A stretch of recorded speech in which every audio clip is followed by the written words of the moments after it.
Assalamualaikum warahmatullahi wabarakatuh. Salam sejahtera, Om Swastiastu, Namo Buddhaya, Salam Kebajikan. Good morning, ladies and gentlemen. Welcome to the 46th IPA Convention and Exhibition.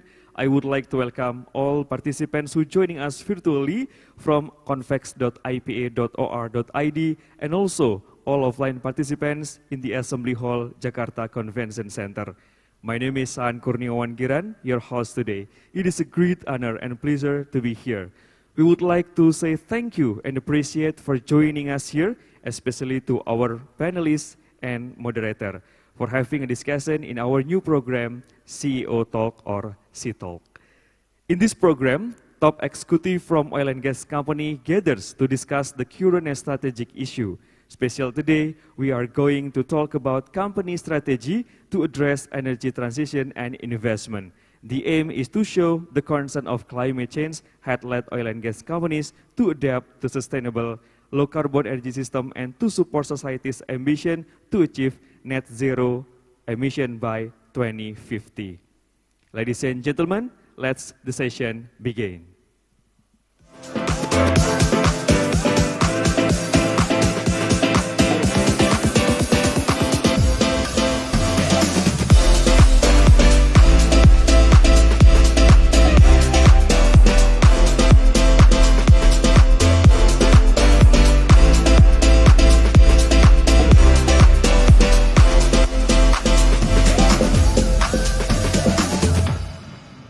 Well, ladies and gentlemen, before moderators start the session, just want to let you know that the Q&A session will be held right after all panelists deliver the presentation. Please submit your question on the Q&A box for online participants, and for offline participants, you can scan QR code on the screen. Please mention your name, institution, and to which speaker the question addressed. Now we are going to invite our moderator. Mr. Iwan Chandra is a Director of Energy Transition for Baker Hughes. In this role, he leads and responsible for identifying and realizing energy transition in Indonesia. Through wide portfolio of emission management solution, he believes carbon capture, utilization, and storage, or CCUS, is a critical path to reach net zero emission goal. Collaboration and partnership by integrating energy, oil and gas, and other industrial sectors are keys. Mr. Iwan began his career as Schlumberger, where he held multiple oilfield services operating management, new technology implementation, sales and marketing roles, including Middle East Marketing Director and Global Account Director for several super major oil and gas company.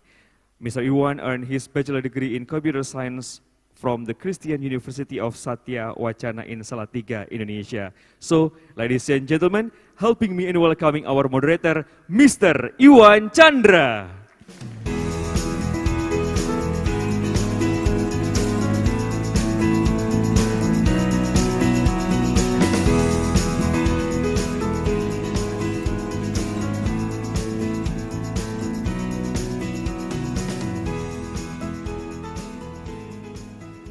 Selamat siang, salam sejahtera buat kita semua.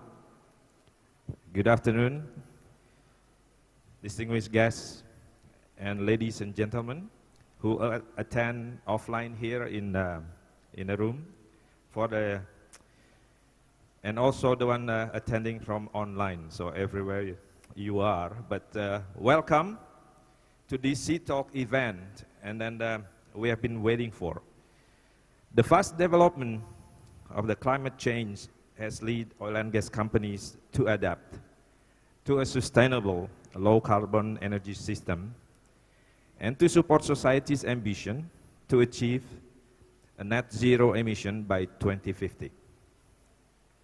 Sustainability and carbon solution quickly become an important criteria in addition to prospects and costs, which affected the strategy decision of oil and gas company, including decisions related to investment and selection of business portfolio. With that, we'll have three esteemed speakers, and here will present to us their respective company strategy to address the energy transition and investment. So, I will call the three speakers one by one to join me on the stage. First one is Pak Danif Danu Saputro, the CEO of PT Pertamina Power Indonesia. Big hand, Robert.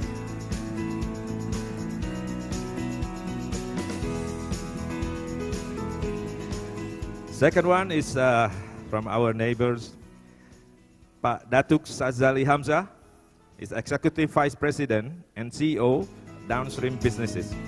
Please. And the third one is coming from, say, a company in Middle East, Mr. Stefano Raciti, Senior Vice President, Global Operation, Mubadala Energy. Please.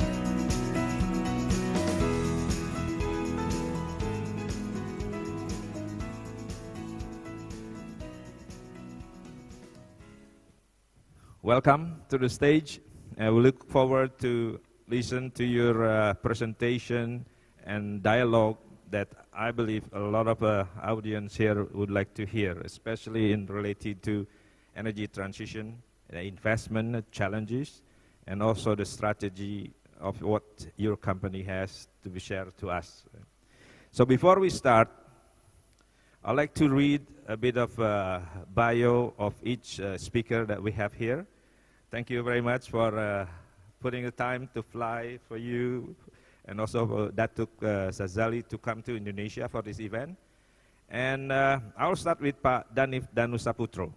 He's the CEO of Pertamina Power Indonesia since 2021.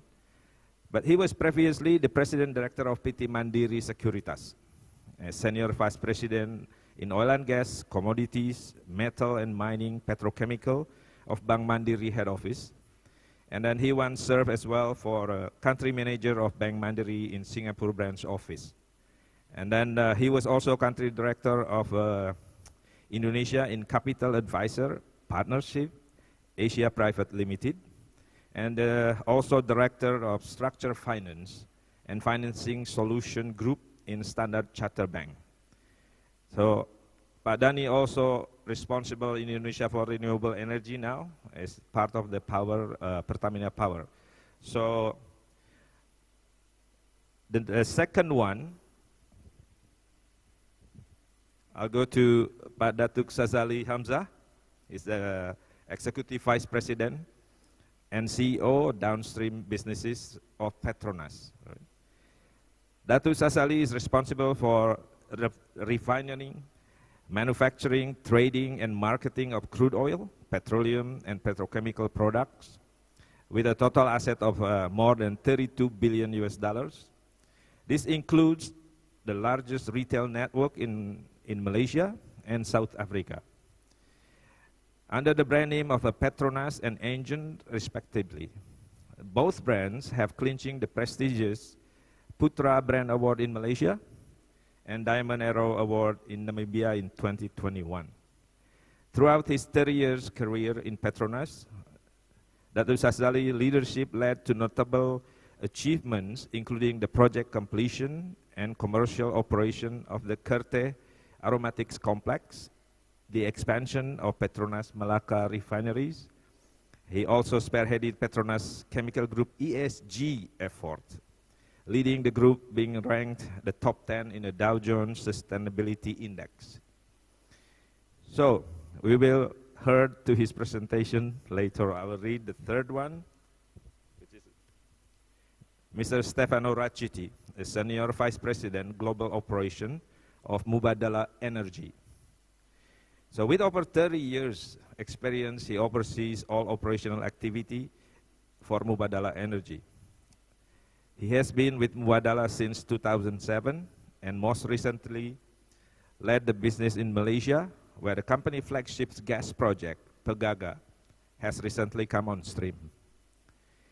Let's hear from all three panelists here, and then we'll go to, I guess, the first one.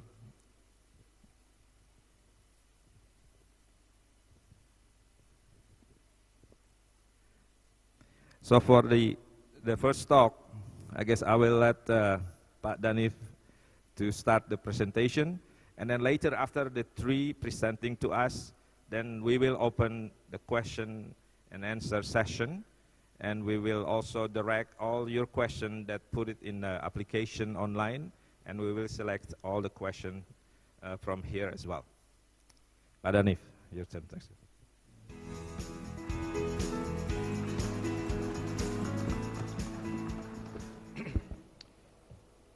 First of all, selamat siang semuanya. Assalamualaikum warahmatullahi wabarakatuh. Good afternoon, everyone. First of all, I'd like to say thank you for inviting me into this prestigious conference of IPA. My name is Danif Danusaputro. I am the President Director of Pertamina New and Renewable Energy. So I would like to discuss about how is Pertamina in doing the energy transitions and supporting the government in Indonesia and going through the transition period in the energy sector. So as you all know, Pertamina is the national oil and gas company of Indonesia. We are state-owned enterprise. We are here to support the government pledges for the net zero emissions, the government commitment for the NDCs to reduce emissions. So the role of Pertamina is in line and supporting the National Energy Council on the energy transition of the country. We need first, that most important is energy security for the country. And on the energy transitions, it has been decided that basically how we're going to do the transitions in Indonesia has to be just and affordable. And Indonesia, as a developing country with huge populations and high growth, we still need to increase the energy supply because the energy demand is still increasing. Indonesia, as you know, projected to have GDP growth more than 5%, or target of 5% next year. Yeah, so it needs a lot of energy, a lot of power, right? Hence, we project that energy demand will still increase at least about 2% per year until 2035. So the role of Pertamina, obviously, we need to support those, right? Providing the energy for growth, energy for development. Hence, on supporting those energy demand, there is no other way that we still need to find a way to increase our productions of fossil fuel, oil and gas. But what we are also committing, while we're increasing our production of oil and gas, either domestically or overseas, bring the barrel home, we are committing to reduce the emissions of the core processes in production of our Pertamina oil and gas. And at the same time, we will increase our green business. And that is the business that I'm heading, is Pertamina New Renewable Energy. We are aggressively increasing our green renewable business. Either this is related to the power generations, off-grid, mobilities, energy futures such as geothermal, hydrogen, and also carbon market or carbon sink through NBS. We'll discuss that later. So basically, our goal, our objective is in line with what the government has been pledges, has been committed in terms of net zero emission roadmap, and also targeting increasing the renewable portion to reduce the NDC commitment. So what we are doing is basically we need to do a baselining. So we are, as I said, in how to increase our productions in oil and gas. We increase our sustainabilities. So we are committing ourselves to pretty much, adhere to all the Pertamina sustainability policy through ESG. We also will have our sustainability officer, right, to come on board. But the most important is we set up what is our baseline now, right? So we have been engaged with our consultant and advisor, and as of now, as you can see on the ESG rating, we are on the medium risk at 28.1. So this is what we are committing, that yes, we will need to support the growth of the country by providing the supply of energy, either oil and gas, and also power, along with through PLN. But the most important here is how to decarbonize in the process of providing the energy security for the country and to create more green business building. And that is the role of subholding Pertamina New Renewable Energy. Next. This is where we have the 8 major focus of Pertamina in both of doing decarbonizations and most important is increasing the green businesses in the portfolio of Pertamina. We already have geothermal business, pretty much 100% for generations, power generations. We are one of the largest in the world. Indonesia is second largest in terms of resources with geothermal.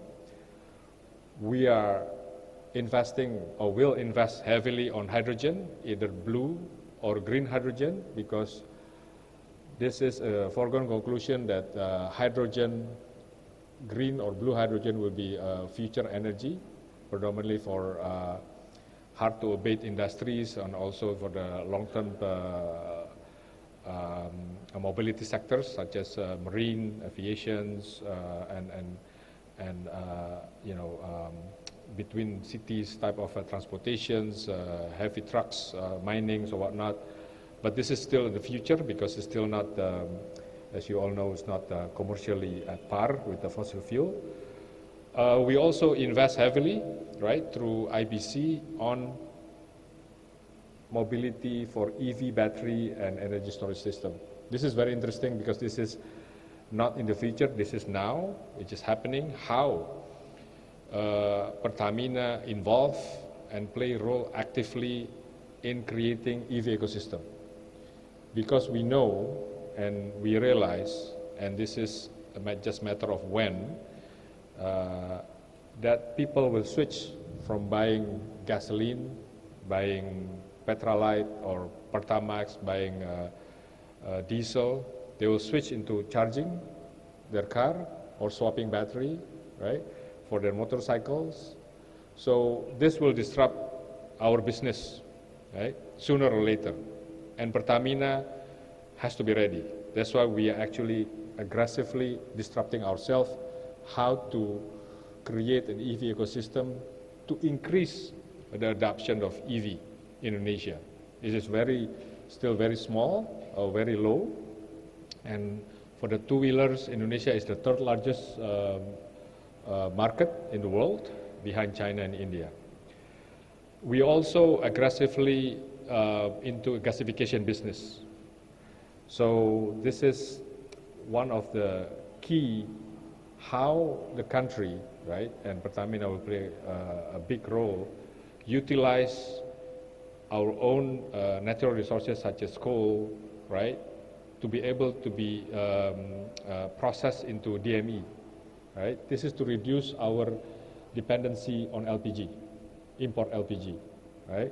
Again, this is a disruption for Pertamina business, but this is something that we actually leading along with Bukit Asam, how to create gasification from coal to DME, because it will good for the country. Green refinery. We still importing a lot of refined product. For us, how we still going to build a couple of grassroots refinery, right? And this one is an investment for fossil fuel, but as I said, this is in line with, while we're still increasing our business, but we want to do reduction in emissions. Biofuel, bioenergy, those are also has been done, and we're still going to increase the adoptions because Indonesia has huge resources on CPO. And number 7 is interesting. This is only applicable for select country. Indonesia are one of them, of which Indonesia has huge land base or forestry, right? That can be utilized as to create a carbon credit. So Pertamina New Renewable Energy has an exclusive arrangement with another SOE that has 2 million hectares of forestry that will convert from a timber into carbon sink. And this is a huge potential for Indonesia, and Pertamina is playing active role on this. And the last one is actually on renewable energy itself, which we are already currently doing, and we still keep doing it, is actually to install, construct, develop renewable projects, producing to the utilities, to the grid, or to our captive, such as in solar, in wind, or hydro. So those are the strategy of Pertamina, how to pretty much, still providing energy security for the country, but decarbonizing the process, and also building the green business. So for the next 5 years, we will invest heavily on the non-fossil fuel, but the fossil fuel still a majority of our investments, but still this is our commitment to increase the business proportions on the renewable energy, new renewable energy, and from overall perspective, the oil and gas will reduce from the 81% to 61% on the portfolio basis. And the capital allocation, this is something that we need to fight for, that we will increase the allocation for renewable energy, including gas. Gas to power is part of the transition energy for Pertamina. Next. So just very quickly, in 2020, about 2 years ago, Pertamina did a major corporate restructuring. So Pertamina Persero, as the way we know it now, is just a super holding investment company, and all the 6 core operations is under subholding, and I'm heading the Pertamina New Renewable Energy, which is basically, as to build new business for Pertamina, as all those into battery, into NBS, into hydrogen, geothermal, new renewable energies, right? So this is something that is very exciting for Pertamina. We have, for the Pertamina New Renewable Energy itself, we do have 3 pillars. Pretty much, we built the low carbon solutions, including gas to power, mostly for captive. A lot of needs for smelter, green industrial complex, decarbonization through NBS, and also the second pillar is basically to develop projects to produce power, energy from renewable energy. This is zero emissions, right? Different type of source. Geothermal, obviously we have PGE, which is the most mature business, but we aggressively developing the solar. We look into hydro, we look into wind, including the new technologies such as tidal wave to power and waste to energy. And the last pillar, which is actually the most important or the most exciting, is all about EV, battery, about hydrogen. This is all how technology innovation is very important. So hence we also invest heavily or partnering with the technology provider that have potential leapfrog on this new renewable energy such as hydrogen and EV or energy storage. So we do have a couple of examples of projects that we have.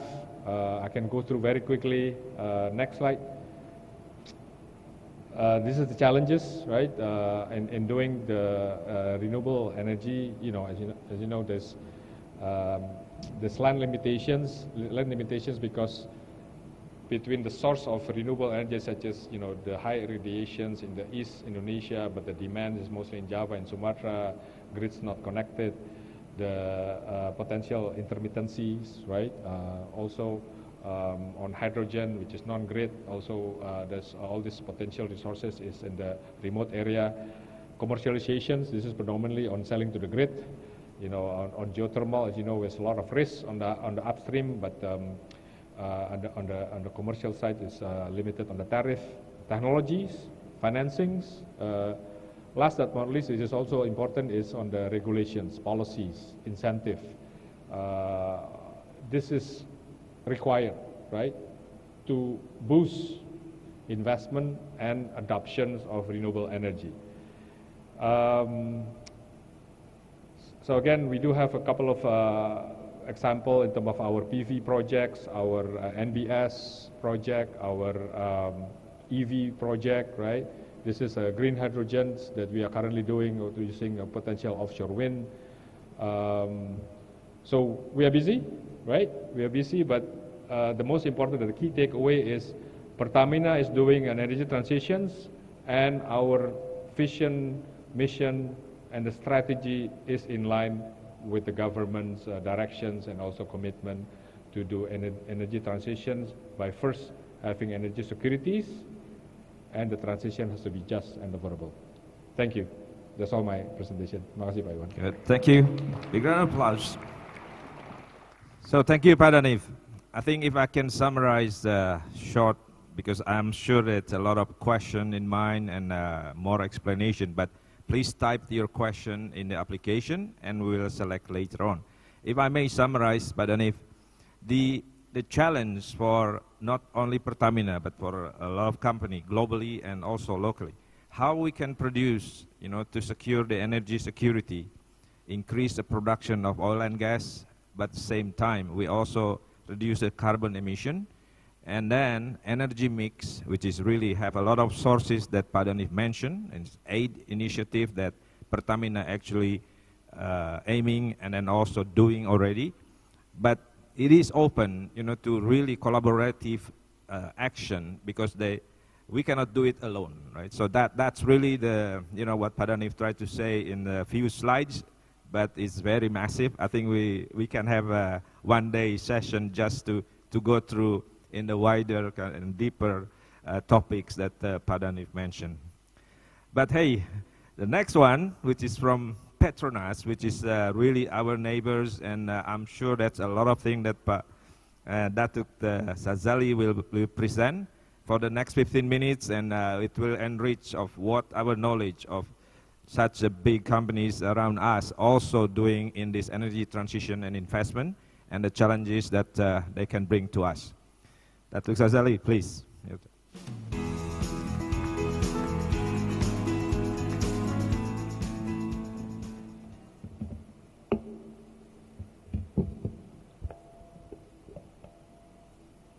Bismillahirrahmanirrahim. Assalamualaikum warahmatullahi wabarakatuh.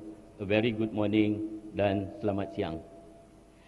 Thank you, Bapak Iwan, friend and colleague, ladies and gentlemen. It is a pleasure to be here on the Seat Talk panel with Stefano, and also the panel member Danif. And I very much look forward to hearing the exciting strategies that Pertamina and Mubadala later on have developed toward addressing energy transition. I guess as an industry, this is we are all carry the same challenges, carry the same responsibility to address this energy transition. And I'm also excited to share what Petronas has been doing, and I'm sure that we have much to discuss. As mentioned by Bapak Irwan, this kind of initiative require a lot of collaboration and sharing of experience within the industry. I'm also very delighted to be here today in Jakarta for the 46th IPA Convention and Exhibition in Indonesia. As Malaysia's closest neighbor, we share close link in our language, culture and heritage. Coming back here doesn't feel too far off from coming home actually. Wearing this batik also feel made comfortable. Coming back here doesn't it is important that market for Petronas over 2 decades is spread within this region.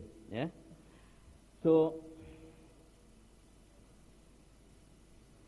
if you look at Petronas, the Petronas value chain actually is well integrated from where the source of molecule toward the end to the oil supplier. Our operations stretch throughout the energy value chain and from upstream, midstream as well as downstream toward the end of the customer. Petronas also include this other venture, which is including clean energy solution, which is through newly forming a company called Gentari, an outfit established specifically to accelerate the adoption and commercialization of clean energy. Gentari aims to deliver a suite of renewable energy, hydrogen, as well as green mobility solutions that are safe, responsible, cost optimized, and emission abatement. Within our group, we also have a university at the down part there, a technical training center, a maritime academy, a leadership center, while also being involved in art and science as well as properties and services. And all these support services we feel necessary to support Petronas agenda moving forward.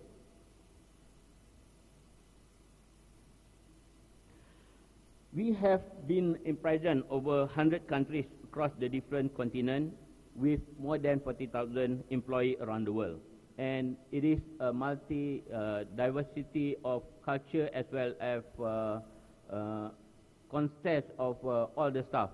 At this moment also 10%, close to 30% actually our staff is international permanent staff. So it is a mix between Malaysian and international staff. Yeah?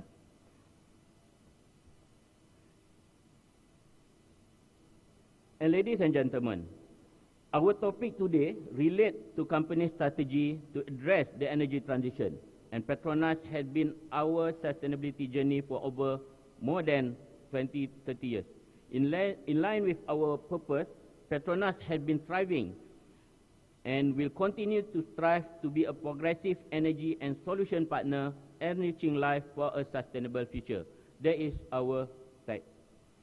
Petronas is also the first Asian energy company to declare our aspiration to achieve net zero carbon emission by 2050. Going forward into the energy transition, Petronas is carefully balancing our short-term, medium-term, as well as long-term target toward that goal. We know that it is not an easy task. Everybody know, but we need to commit ourselves, especially on the short and medium-term goal. We have outlined targets that will usher in change with that balance in mind, and with that, we also have to balance between the existing business as well as moving forward. Yeah? And with that, actually, we have come up with a strategy called Moving Forward Together MFT 50-30-0.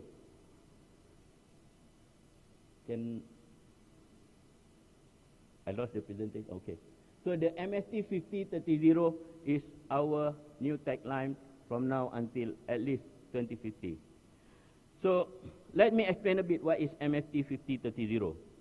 As you are aware, we have existing assets that continue to churn value to the stakeholders. So we firstly aim to strengthen our core with 50% improvement in cash flow from operation, CFFO, by 2025. Looking at the current bullish margin for petroleum as well as petrochemical, as well as lubricant. We want to churn more value, as well as in the upstream oil and gas for additional 50% CFFO by 2025. This helps us to ensure that our business can grow and explore more efficient and sustainable initiatives. This value will be parked to support the MFT 30-0 in parallel, because the strategy to move to 30 and 0 require a lot of funds. So this is where our strategy is. And to achieve this, we are looking at improving operational and commercial excellence, and to operate more efficiently to reduce costs and maximize revenue. We also looking at all the effort, technology, commercially option to reduce our energy emission. With our core driving, we aim to achieve 30% revenue from the new non-traditional business by 2030. So in parallel, we will invest most of our investment toward non-traditional business. So we are shifting into a new business that can complement of oil and gas industry, which is in adjacent stream. Example is petrochemical. We are familiar with commodities. Now we are shifting into specialty chemical. In a retail, we are familiar with normal retail business. Now we are shifting into non-fuel retail business. So this similarly apply to other business streams that we are looking for option for a new non-traditional business, what we call is MFT 30. And when we select this approach, with back in mind or with the discipline, the investment shall select the most low carbon footprint, but yet pass the hurdle of our investment criteria. So that is the option that we do, so that by 2030, at least 30% new revenue is created from this business. So that is our commitment that we have. And lastly, we aim to achieve net zero carbon emission by 2050. This is the very challenging target, but we commit ourselves. Despite that today we don't have exact solution, but we commit ourselves to drive that and to push available technology, commercial option to make sure that our business reach net zero carbon emission by 2050. Example, Petronas has committed to cap its CO2 emission by 49.5 million ton CO2 by 2024, where at this moment we are about 52 million metric ton CO2 emission equivalent. So along the way we have short, medium and long-term commitment that we are going to commit ourselves to reach this lower carbon footprint. And these focus are what guided Petronas toward moving forward together in tandem toward energy transition. With that, the Jentari Sendian Berhad, a new company that being formed as part of one division Petronas that report also directly to the management of Petronas under the CEO. This Petronas core portfolio, what we call it Jentari, will be an independent entity which focus fully on clean energy solution to capture opportunity in the energy transition. I guess other players also doing the same thing. This one, Petronas strategy, we want to focus to find the solution for clean energy. So Jentari will provide a fit for purpose suite of new zero solution for customer to decarbonize their respective businesses and help fulfill their own respective carbon abatement target. While the existing asset looking at how much they can reduce the carbon emission as practically as possible, Jentari will look at a possible solution beyond normal thing that we do. So I will explain a bit which are the areas that they are focusing. So he have three goals that is aimed to achieve by 2030. One is the renewable energy. Jentari will build an overall energy capacity of 30 to 40 gigawatt in key market by 2030 through utility scale project across solar, onshore and offshore, wind, battery storage, targeting commercial, industrial and retail customers. And this go beyond Malaysian footprint.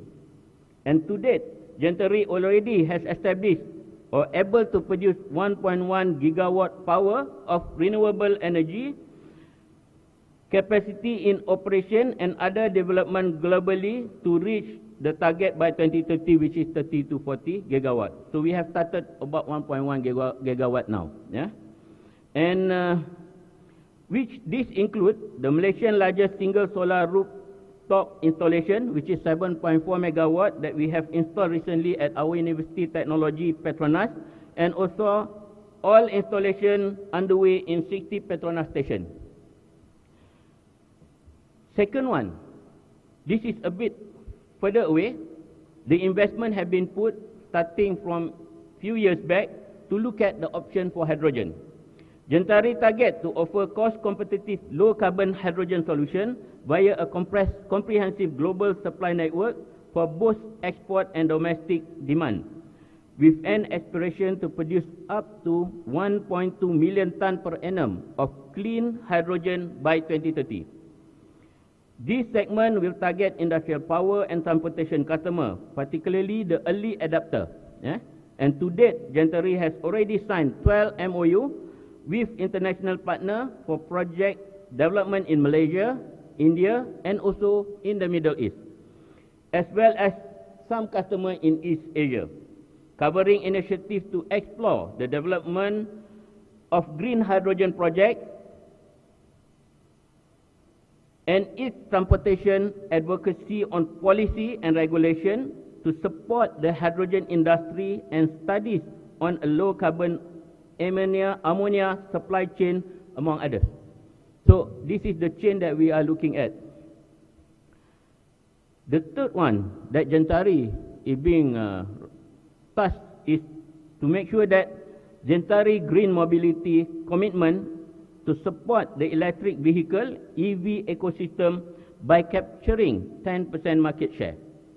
In order to deliver this, it is estimated Gentari will need to pursue the delivery of 25,000 public charging points across key markets in Asia Pacific by 2030, with midterm target of up to 9,000 public charging points by 2026, anchoring its presence in Malaysia and India. So basically in Malaysia alone, we have established the network from north to south, and now we are looking from central region to the east. So this will continue. So hopefully by 2030, we will have 25,000 charging points to support the EV agenda. And these are just a fraction of Gentari will be accomplishing in the coming years. Throughout the years, there will coming more innovative idea that will be in, and they have given a task and budget to explore and invest in this area. Okay. With that said, at the group level, there are also many exciting projects that are being undertaken to contribute to our net zero carbon emission by 2050 aspiration. On top of Gentari effort, Petronas Lubricant, which is under my outfit, is also among the first in the industry to introduce a range of e-fluid tailor-made for EV in 2019. What we call it Petronas Ion range. This research and development have been tested and commercialized in our research and development center in Turin, Italy. Petronas Dagangan or PDB has also introduced a new EV charging features on its settle application. So it also helps for any car, EV car, to really charge and how the bill being carried out with seamless experience. On top of that, PDB also has demonstrated, PDB is our retail Petronas Dagangan Berhad, yeah, it's a retail business, has demonstrated its capability and infrastructure readiness in supplying sustainable aviation fuel at Kuala Lumpur International Airport. It has since been as part of two successful SAF fleet like paving way for PDB to continue supporting the aviation industry. One flight from Europe to Kuala Lumpur and from Kuala Lumpur to Singapore, where we use SAF as a fuel. We have in plan an upcoming greenfield biorefinery as well, and co-processing at our existing facility to not only produce SAF, but also hydrogenated vegetable oil or HVO for on-road vehicle diesel powertrain and marine transportation. As part of energy transition, other than fossil fuel, we are also looking at the biofuel-based molecule. So this bio-based refinery is currently under study, and we are aiming to have that sometime around 2025-2026 timeline. Our chemical arm, Petronas Chemical Group of PCG, is also exploring the sustainable recycled plastic processing plant in their largest polymer plant in Johor, as well as we are also venturing into bio-based petrochemical, especially on personal care application. So this is also part of us moving from normal hydrocarbon to bio-based application in terms of personal care as well as other specialty chemical utilization. And LNG as the cleanest burning fuel, as a transition fuel, continue to play an important role in the global energy mix, especially with the current environment. We continue to provide LNG to our customer. Our gas business has developed 5 carbon neutral LNG cargo to China and Japan to date, and making a significant milestone in our transition toward a lower carbon future. Petronas Carbon Capture or Storage CCS project is also already well underway, and the first will be tested in 2026. We expect the common first injection in our M1 as a CCS, which will be the solution to enable the production of hydrocarbon from our high CO2 field, Kasawari in Sarawak, Malaysia. Not only does this support our NZCE target, but Petronas aspire to drive towards CCS industry to support the regional decarbonization agenda by offering the storage to those that have limited capacity yet interested to have CCS at their decarbonization agenda. So by doing that, we provide the solution and position as a leading CCS solution hub in this region. So that to the end, we have several partnerships with industry leaders at the front end with MOU signed with Japan Petroleum Exploration, Mitsui, Schlumberger, as well as Mitsui and Company Limited. So in conclusion, to put it simple, Petronas will continue to explore opportunity to innovate and offer solution in the cleaner energy segment, which is driven by low carbon footprint and net zero carbon emission by 2050. We continue to seek partnership in order to accelerate the growth and for all parties to realize their sustainability agenda. We believe that we can achieve great success with the strong support and collaboration of our partner, as well as with the government and all parties to realize this agenda. I look forward to more fruitful disclosure during this session, and I also look forward for Petronas to continue forging our strong partnership toward pursuing and accomplishing the 2030 ambition for supporting energy transition. With that, wabillahi taufiq wal hidayah. Wassalamualaikum warahmatullahi wabarakatuh, and thank you. Terima kasih. Thank you, Datuk Zazali. It's very wide and very deep explanation and presentation. Let me summarize a couple points, Datuk Zazali. I think it's very important to us. Actually, one he mentioned is actually capacity building. Petronas has this university, of Petronas Technical. And by the way, Pertamina also has University of Pertamina as well. If all of us here, judging from the age, we all study oil and gas and car and fuel and all this, but the next future that coming, it will be different. And we need to start building our own future engineers, and then, who will replace us, and think about the strategy going forward. Energy transition, it has to be started even from the students, right? And that, to be honest, it's something that it's very close to our heart, is how to build the capacity building for the future energy, future strategy that we all hear so far from the two. Now, bear in mind, it's not finished yet. We will have still one to come. But I want to mention, I think, Datuk, on the MFT strategy, right, 50, 30, and zero emission, it's very, I will call it very smart, because Petronas has strengthened the core today to increase the margin by increasing efficiency. So then they will have fund to invest in the new one. You know, Gentari have the whole portfolio of where to go.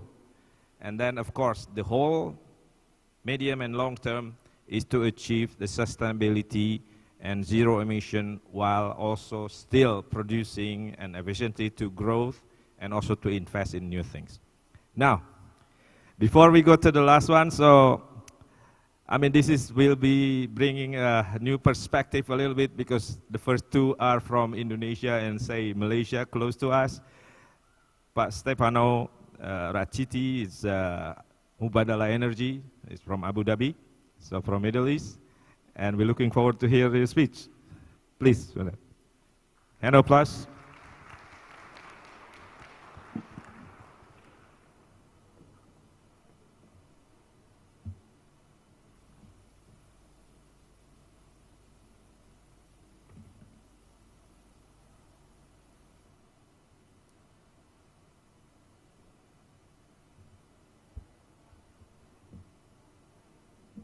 Assalamualaikum, selamat siang, very good afternoon everyone, ladies and gentlemen.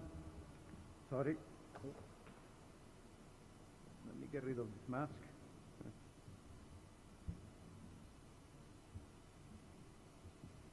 It is a great pleasure and honor to join this panel discussion today.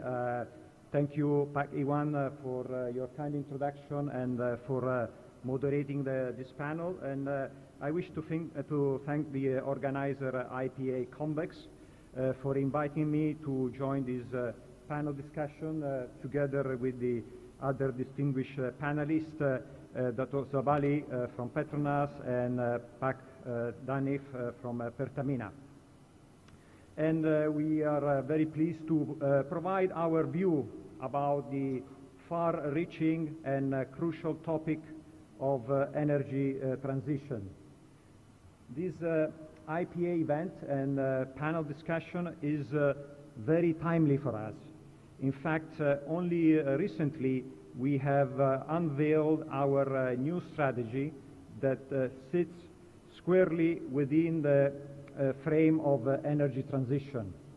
Also, only 2 weeks ago we have unveiled our new brand. To reflect the priorities under the new strategy, we changed our name from Mubadala Petroleum to Mubadala Energy. And to share more about the reasoning and the driver for changing the name, I would like to share with you a video which explains it very clearly. If you can play the video, please.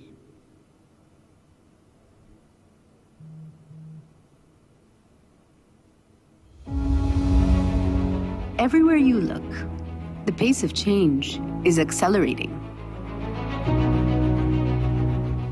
Technology and innovation are revolutionizing the way business is done and the way people live. But one thing remains constant: energy. We need it to live, to grow, to develop, and to thrive.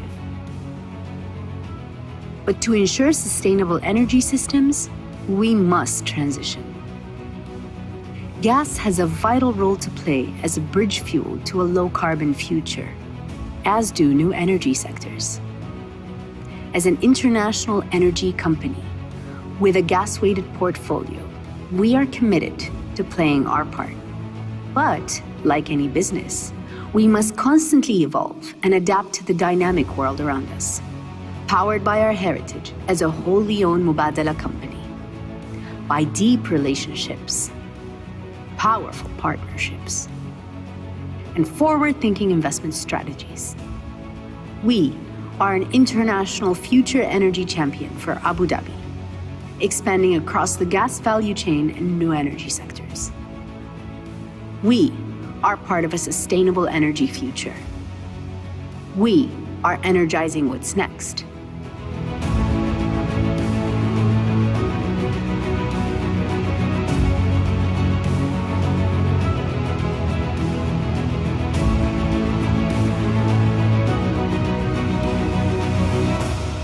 Mubadala Energy. Thank you. So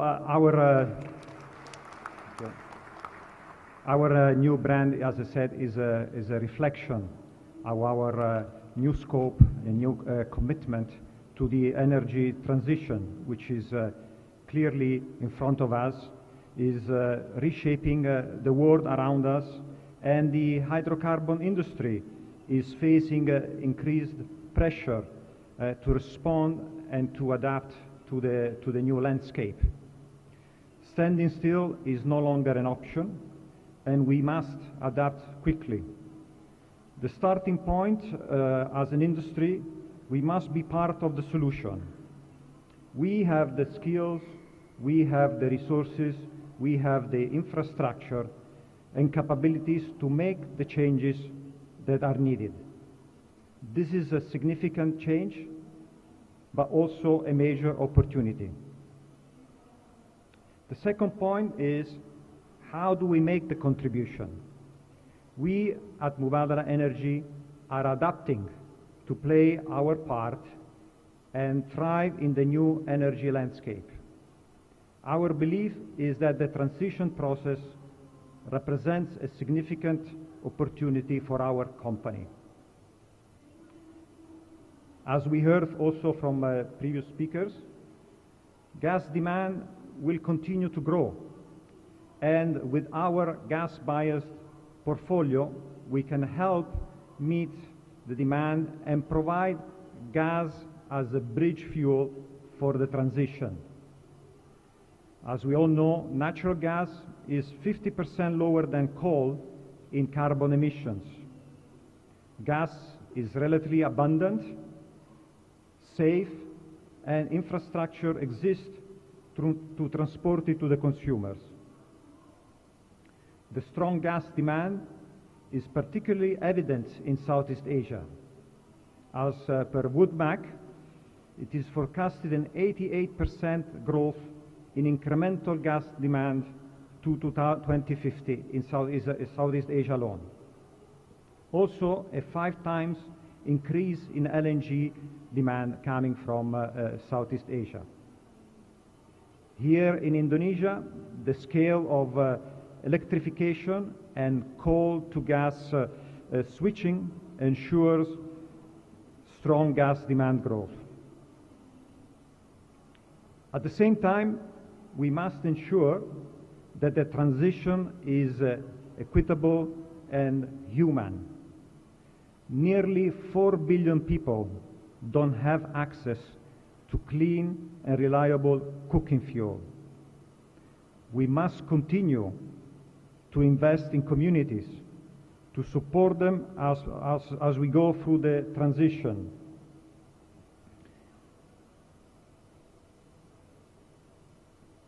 I mentioned before, 2 weeks ago, we launched our new brand, and we invited as a speaker the CEO of the World Energy Council, and she referred to this support of the population that are lacking basic energy as humanizing energy. They need to understand what energy means to people in different communities. This is part of our new strategy and roadmap to play a key role in energy transition. Next slide, please. For those who are not familiar with Mubadala Energy, allow me to share a little bit of information. We are a leading international energy company with a diversified portfolio of operated and non-operated assets. We are wholly owned by Mubadala Investment Company, which is owned by the government of Abu Dhabi. And the Mubadala's group portfolio is valued at $284 billion and spans 5 continents. As Mubadala Energy, we are a young company, and we are very proud of our history, of our story and success over the last 10 years. Just this year, in 2022, for the first time in our history, we have reached over 500,000 barrels per day of oil equivalent in production. We employ over 500 people and are present in 11 countries, mostly in the Eastern Hemispheres, North Africa, where we have a presence in Egypt and Israel, both major gas fields, in Middle East, Qatar with the Dolphin project in Oman, and UAE, Abu Dhabi, of course, is our headquarters. Also, we have a small presence in Russia, and then here in Southeast Asia, where we are operator in Thailand, in Malaysia, and here in Indonesia. Indonesia, we are present since 2004, and we are operate 4 offshore PSCs in the Makassar Strait, the Sebuco PSC, with the producing Ruby gas field, and the West Sebuco PSC. Also offshore Aceh, the Andaman 1 and South Andaman South Andaman PSCs, and also we have a non-operated interest in the Andaman 2 PSC. The Ruby field supplies reliably and safely gas for the domestic market since October 2013, and we are operator with a 70% interest, and Total and Impex are our partners, each holding a 15% interest. In Indonesia, our operations has an excellent safety record with no lost time incidents during the development and the production phase. We have a well-established community investment program, partnering with the local stakeholders and communities to support the coastal communities in the vicinity of our Ruby operations. Also, the recent drilling of the Timpan exploration well, located in Andaman 2 block operated by Harbour Energy, has discovered a 390-foot gas column in a high net to gross fine-grained sandstone reservoir. This is particularly important for us because it's a strong signal that the adjacent Andaman 1 and South Andaman blocks, in which we have 80% interest, we also include material underexplored resources. This provides for us a strong foundation for organic growth in line with the company's strategy of a gas-biased portfolio. Now, moving to our new strategy, which I mentioned was approved and unveiled only recently. So we are here to discuss what this energy transition means for our new investments. And I can confirm that even though we are just starting, we have a very clear mandate, a clear strategy and support from our management, our shareholder, and the government of Abu Dhabi. So first of all, the focus is on gas as a bridge fuel, and we intend to build on our 70% gas-biased portfolio. Also, we plan to expand across the gas value chain, such as LNG, and move into new energy sectors, specifically around blue hydrogen and the carbon capture, storage, and utilization.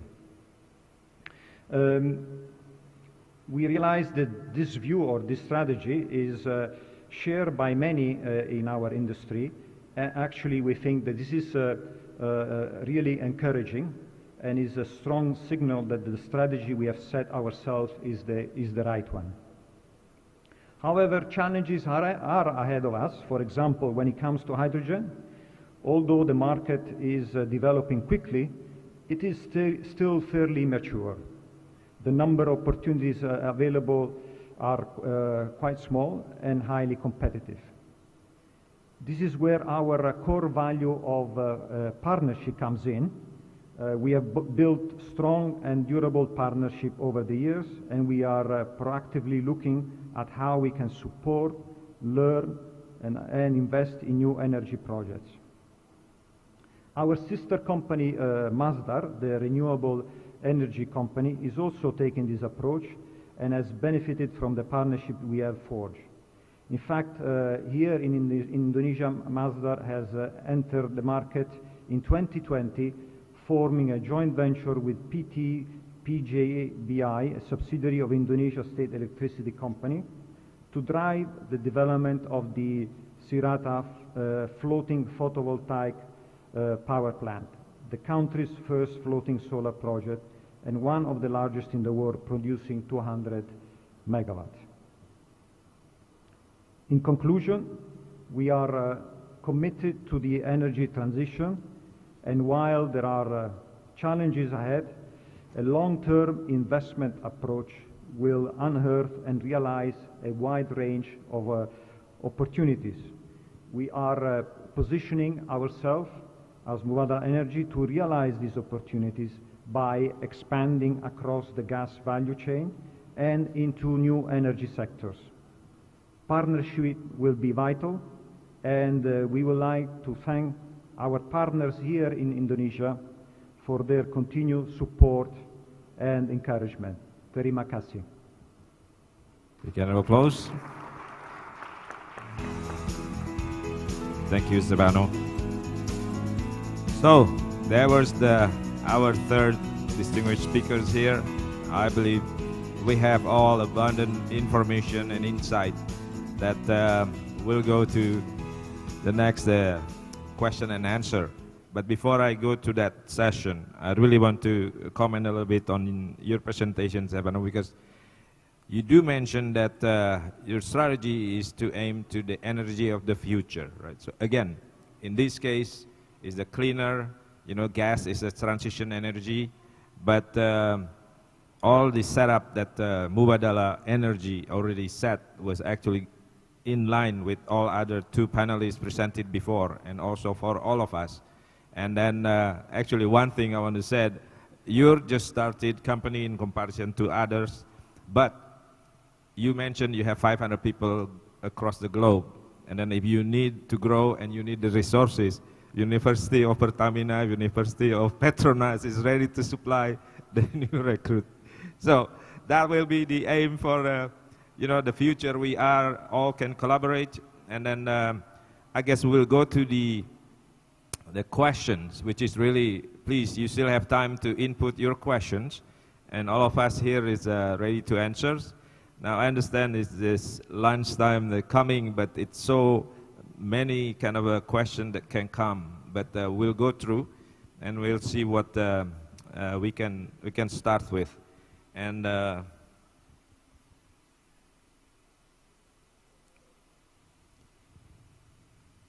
think across the three, we all, I think some of us mentioned that all the initiative, the technology that we will go through, the business model, and really which part of energy or the mix will come.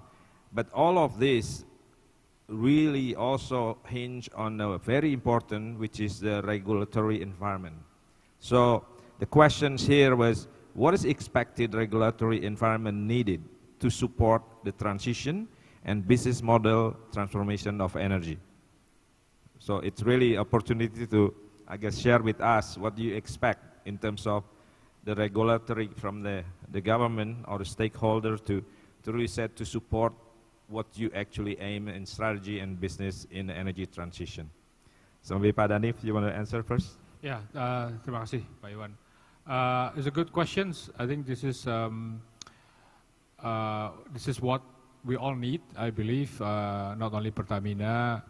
In energy transitions, we do need all parties, to participate and to support and to create a supporting environment. So now, regulatory policies is very important, right? Again, in energy transitions, we can break it out, related to the power generations, to the grid. We have electricity law, undang-undang kelistrikan, Pak. Obviously, beyond grid, we have mobilities, we have natural-based solutions, carbon credit. Those are pretty much, it's a new industry. Some of it actually we do not have a law, right, Pak? Tidak punya undang-undang. I mean, as we all know, Indonesia, as we speak, they are drafting a new bill for undang-undang EBT, law for new and renewable energy. So this is very important for a country like Indonesia. I think this is also an opportunity. We can, other than electricity, right, power generation that has already established law, which I believe also needs to be updated, right, to support the adoption of renewable energy in power generations, but carbon credit, carbon market, adoption for EV, those needs a lot of support, incentive, subsidies, right, if you want to call it subsidies, right? How the local content going to support or not impending the investment. So, and the agency is quite many, right, Pak? Nggak cuma satu ya, Pak. Not only ESDM, we're talking about BKPM, we got MSOE for Transportation Department Perhubungan, right? Industries and also MOF. That's the most important as well, right? At the end, someone has to pay if you want to put certain incentive subsidies or either supply side, demand side. So yeah, I hope this answered the questions, Pak. No, that's great question from internal. So let's hear it from the Petronas Malaysia. Pak Datuk. Okay, thank you very much for the question. So, as what we see for the energy transition, first, there's three key items that we need to address. One, for every organization, every government have to put commitment and discipline to make sure that we really work to achieve the short-term, long-term, medium-term, and long-term goal. Secondly, it requires collaboration. You cannot do it alone. It's work together between government, peers in the industry, as well as public population. As what has been mentioned, the subsidy is required at the early stage of new energy startup. The third one is to ensure that the understanding, the awareness on how serious it is to address climate change, to address sustainability issues. And the future generation, we must make sure that they fully understand, embed it, and willing to pay, willing to live in the low carbon abatement situation. These three items is important. And with these three items, how it reflects to our business, that's where our MFT 50-30-0 being laid out. Yeah?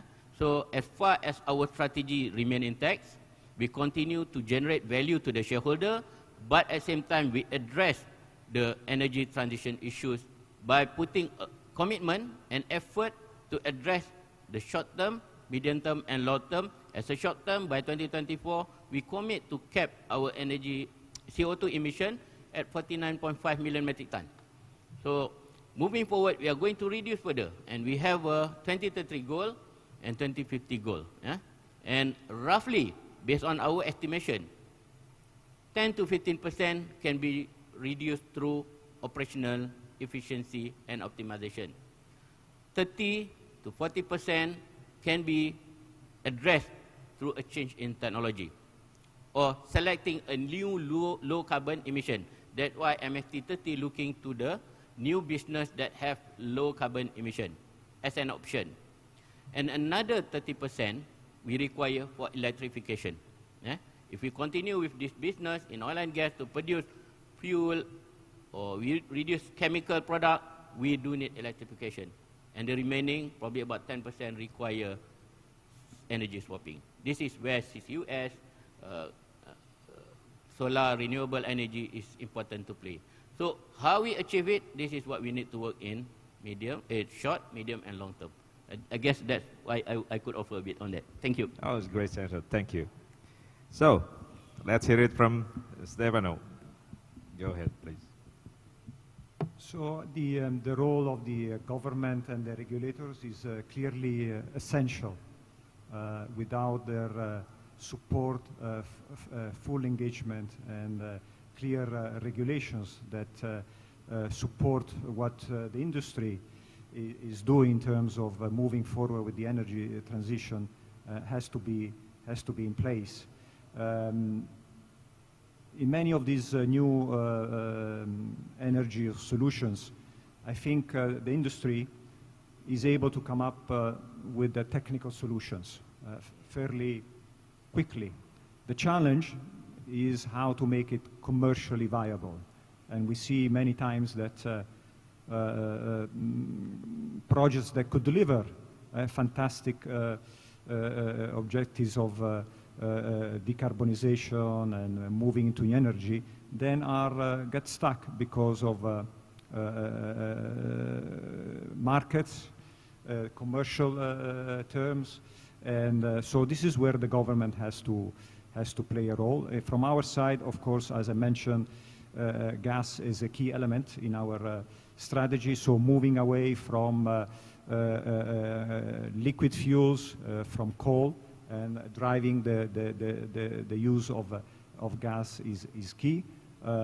Also, when you look at capturing the emissions, which is also crucial, it comes with a cost, and it can be a significant cost. It's not straightforward from a commercial point of view.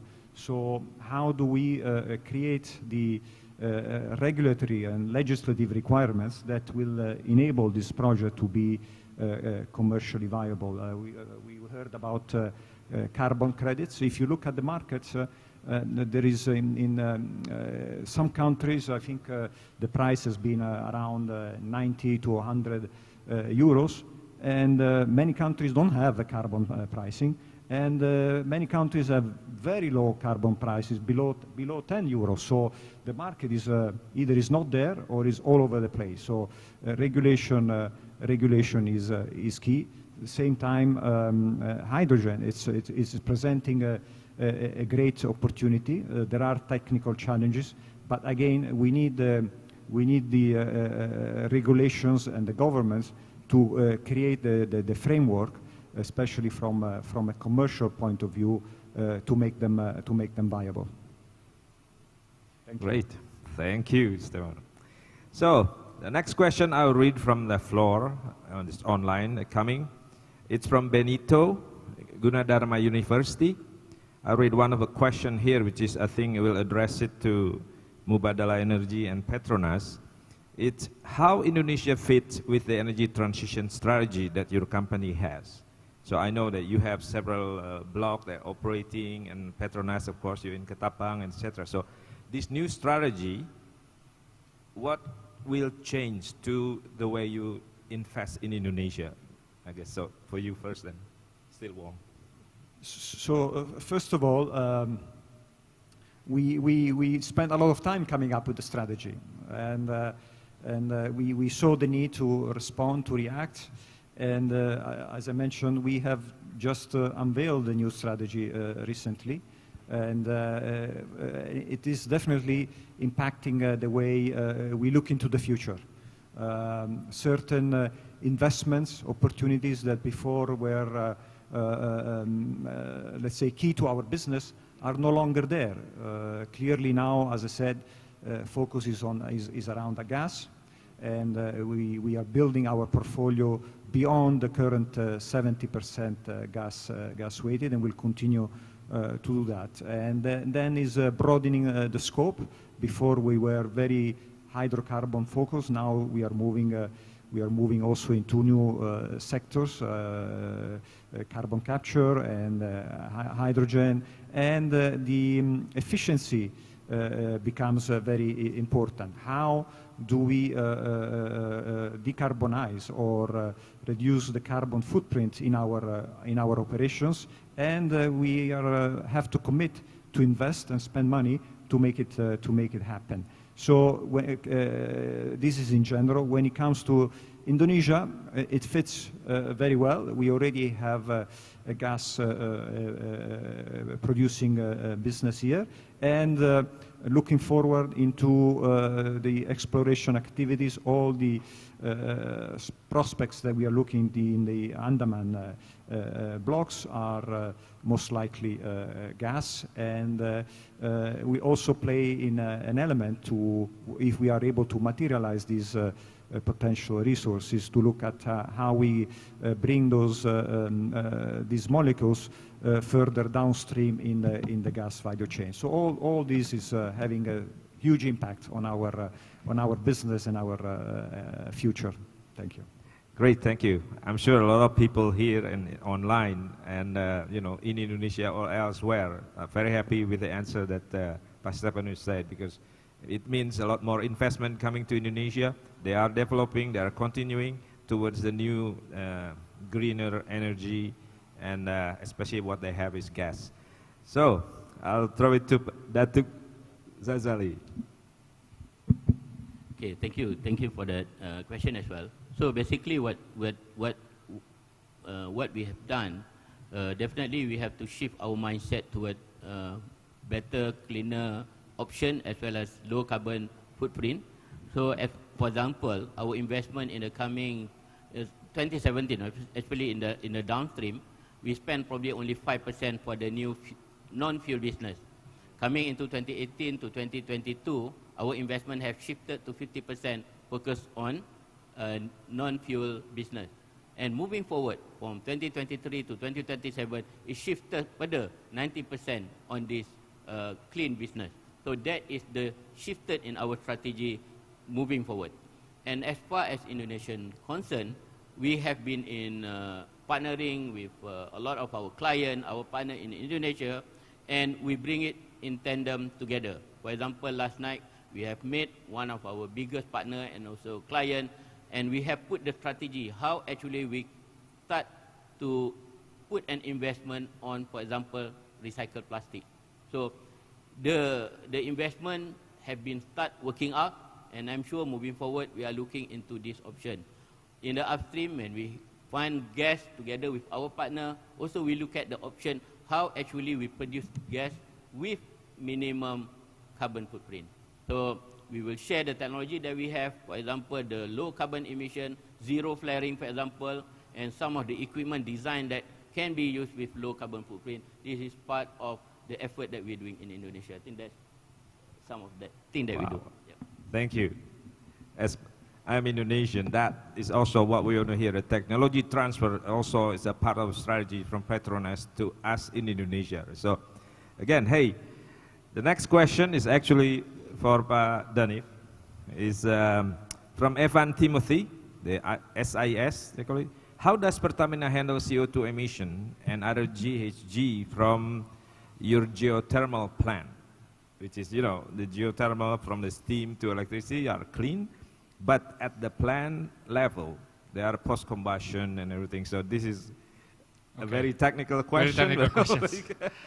Okay, first of all, geothermal is renewable energy, yeah? So I'm not sure the CO2 emissions, we have not done the baseline for our geothermal power plant emissions, right? Either scope 1, there's definitely no scope 3, I don't know about scope 1 and scope 2 in geothermal, but for sure that we have done our sustainability rating for Pertamina geothermal. We come up very, outstanding the result, right? We are actually #1 for power plant producers in the world, right? I forget the ratings. So I do believe that the CO2 emissions, I don't think there's any other greenhouse gas emissions, right? I mean, if there is any emissions, maybe CO2 on the processing, but I need to come back to you and how to handle and minimize is very technical questions. I need to come back to you. Oh, thank you, Father Dave. So, actually, still one more question to you. Okay. The first one will be too easy. What is Pertamina? This is from Wulan Sari, Pertamina Hulu Rokan. What is Pertamina differentiator in producing renewable energy compared to its peers that has been well known in renewable energy? It's interesting questions. Okay, what is Pertamina differentiator in producing renewable energy, right? And compared to the well-known renewable energy, not sure who is the well-known renewable energy, but Pertamina is state-owned enterprise, right? We do have abundant resources of renewable energy, such as geothermal. Yeah, we can go to hydro as well, collaboration with PUPR. Those are the differentiator being a state-owned enterprise. Okay, we can and also on the NBS we have exclusive arrangement with Perhutani, have 2 million hectares of forestry concessions. Those are the benefit, right? And that's why we are very aligned with the government, right? That is one of the benefit compared to private or even my peers here from Petronas and Mubadala doing business here in Indonesia, that we do have those abundant. Let's say in geothermal we can convert into green hydrogen, right? If it's not used for electricity productions, that is what we plan to do, right? So again, those are the differentiator, right, for Pertamina, and when we are doing it in terms of solar, developing solar, we are at par with everyone else. I don't think there's any other have advantages, right, compared to Pertamina. So we are here, you know, we're not looking for monopolies. We are here to compete. But yes, we do have certain advantages that in terms of the source of energy itself. Great.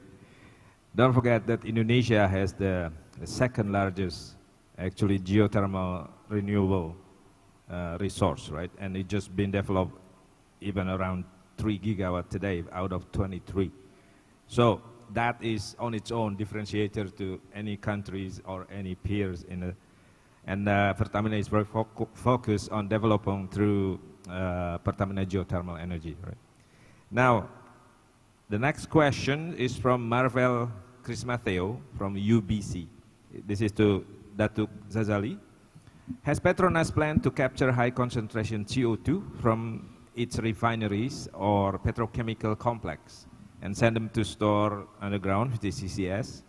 And is it commercially viable? I think that's a word we use a lot now. So, please, Padat.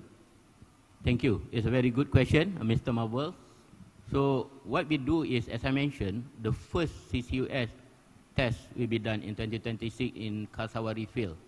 From there, we have a pilot in our research what the number is, but we want to test it, prove it that it is commercially viable in our first Kasawari plant. And if that working, then we will extend further toward a downstream plant. So if you look at, for example, in Kerteh, we have gas, refinery, and petrochemical.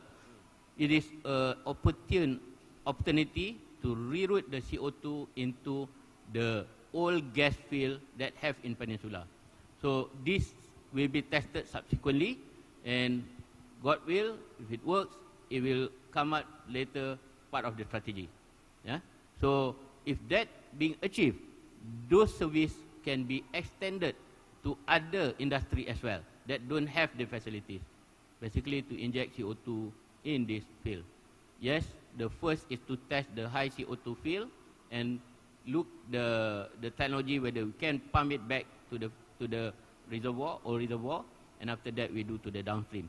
And this technology actually also have been tested in facility in Canada, and some in the US, our peers have done it as well. So we are refining the technology and will test in 2026. So keep in view on this. Thank you. Thank you. Thank you. So we still have 5 minutes to go, and I'll read the next questions. It's from Ayasi Shifari, University of General Sudirman.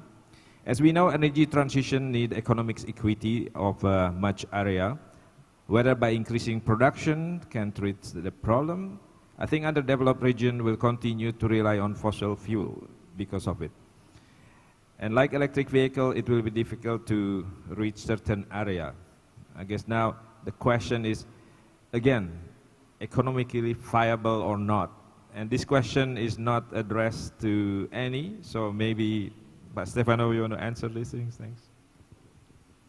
I think this relates to what I mentioned in my discussion about humanizing energy, right? There is 4 billion people around the world that do not have access to clean and reliable energy. So how can we, through energy transition, support that? And we see that gas can play an important role. You know, LPG is a key solution. We just need to make sure that we keep our attention and focus on addressing this big part of the population around the world, how to provide them with this clean energy. So fossil fuel, I agree, still will be there, but many players are looking at these, let's say, small and community projects where you can develop dedicated renewable energy solution, whether it's solar, to provide energy to remote locations. So I think it's a combined solution, continuing with the fossil fuel, from our view, on the gas side, and bringing some of the more cost-effective renewable energy solutions, such as solar and wind as well. Great. Mungkin saya bisa tambahkan, Pak. Yeah. Silakan. So I think this one is very applicable for Indonesia, right? We have the term of 3T, ya, tertinggal, terdepan, dan terluar. Ya. Basically, it's a remote area, right? But the key here is basically energy security, right? People need to have access to energy, to power, electricity, because that is what push for development growth, right? People doesn't have electricity, doesn't have, you know, fishermen doesn't have solar, right? Doesn't have diesel. They cannot go to work, right? So I think the government is very clear, right? Energy security is number one, and the role of state-owned enterprise such as Pertamina, PLN, to make sure that the remote area get the energy, okay? I mean, it's not that it has to be renewable, right? The most important, first they need to get one, right? But obviously, this is where technology, innovations could leapfrog. If they do not have energy, and if there is any leapfrog of technology innovation that can leapfrog into renewable, that will be welcome, right? But the most important is people need to have electricity, power, and whatever it is to make the livelihood better. Great. I might add, actually, the next coming geothermal activities developing is actually a lot of them in Flores area, Sulawesi, and that really bring a green, a clean energy into terluar, you know, eastern Indonesia especially, because we are in a ring of fire. So it's really, actually, Indonesia has a lot of opportunity to accelerate the energy mix that is abundantly available for us to develop. So, thank you, Pak Danip. Now, it's already 88 minutes. I have 2 minutes to closing the remarks, and then we go to the next one. But first, thank you very much to all esteemed speakers. We all learned quite a lot today. Pak Stefano, thank you. Datuk Sazali, and also Pak Danip. Thank you very much. Thanks to all audience and also online who's still here and follow. But one conclusion or remarks that I would like to bring to all of us. This energy transition and how we face the challenges to really clean energy to come and reduce emission to net zero by 2050. It's all of us need to work together, collaborate, including the stakeholder from the regulation and policy from the government, and then also all of us as support and as also the owner of PSCs. I think, as Pak Danif explained, and then also from Petronas and Mubadala Energy, there are abundant of projects, and that we really need to whole effort together to reach an executable plan, executable strategy, and I believe we all are responsible to make it happen. So thank you very much. And with this, I will hand it back to our MC, Mas Aan, please. Thank you. Round of applause to everybody. Thank you. What amazing discussion, Pak Iwan dan juga all panelists. And now, ladies and gentlemen, we have to come to the end of the session. But I would like to invite all speakers and panelists to stand up. And I would like to invite board member of IPA, Mr. Afef Disasmita. Please join us to present a token of appreciation to our panelists and moderator.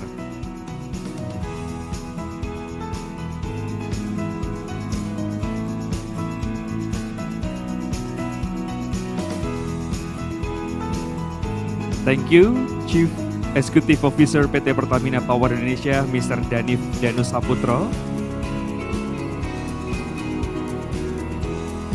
And also, thank you so much for joining these panelists.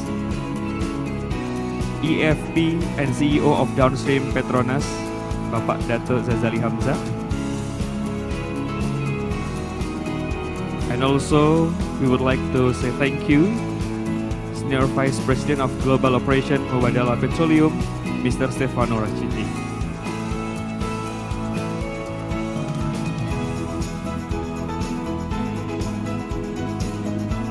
And also to our moderator, Bapak Iwan Chandra, Director of Energy Transition for Baker Hughes.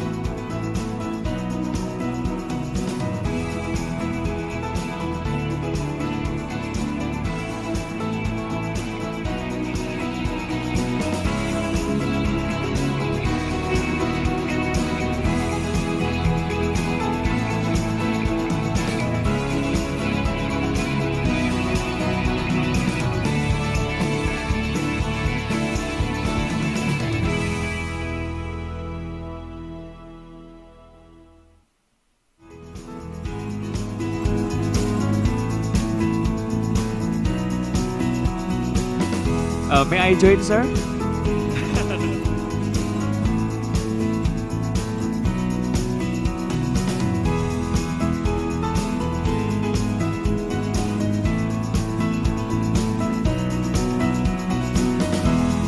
Once again, ladies and gentlemen, please give a big round of applause to all panelists and our moderator. Thank you so much. All speakers and Mr. Afef may return to your seat.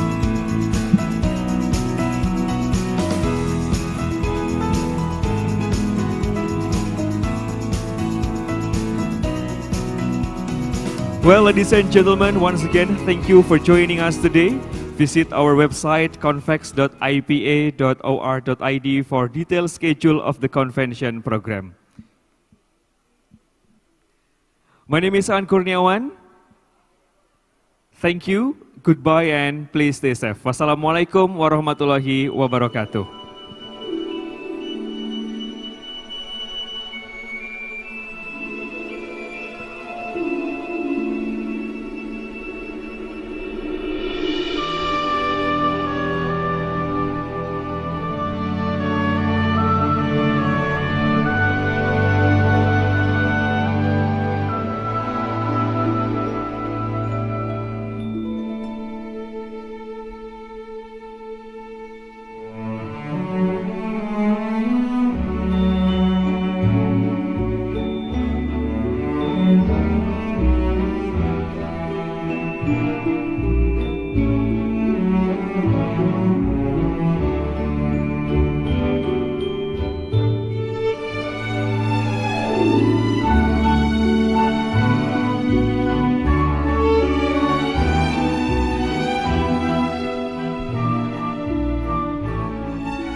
you.